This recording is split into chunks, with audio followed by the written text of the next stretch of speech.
We confess that Jesus is the head of the church. Our such confession is for highly honoring Jesus. However, it may sometimes fall far short of the glory he deserves. This is because many Christians tend to view the church itself as an insignificant part at the edge of the world. If we hold such a small perception of the church, how can we truly grasp the greatness of Jesus, who is the head of the church? Even if the people of the world disregard the church, it is truly unfortunate that even Christians perceive the church so lowly. To accurately convey the reality prior to emphasizing Jesus as the head of the church, we must first clarify that Jesus is the head of all things. The statement that Jesus is the head of all things signifies his sovereignty over all things. Regarding this, Paul said, "He put all things under his feet."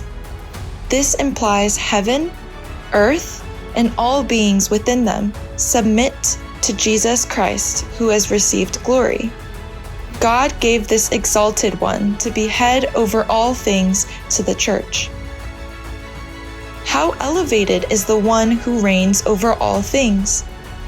This one came to be the head of the church. Is the seemingly unremarkable church outwardly such a great presence? Has the sovereign over all things truly become the head of the church? Yes, it is true. The church is the glorious presence as much.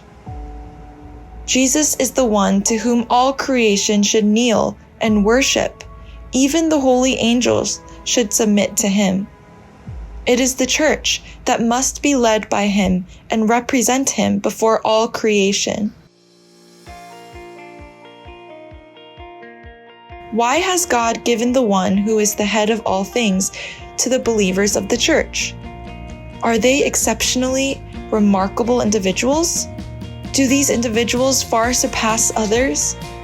No, that is not the case. Instead, they fully understand that they are sinners above all. Thereby, they recognize that they cannot survive without the grace of God.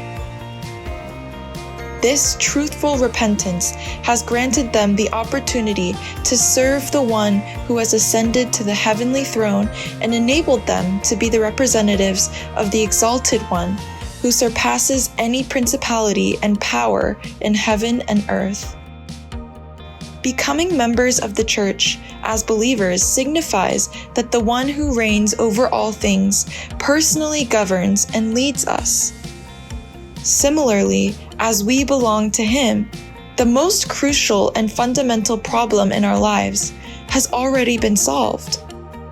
Originally, those who were once destined for hell as belonging to the devil have now obtained the eternal inheritance with the Son of God. Accordingly, now what we must do is to take up the responsibility for the work of God.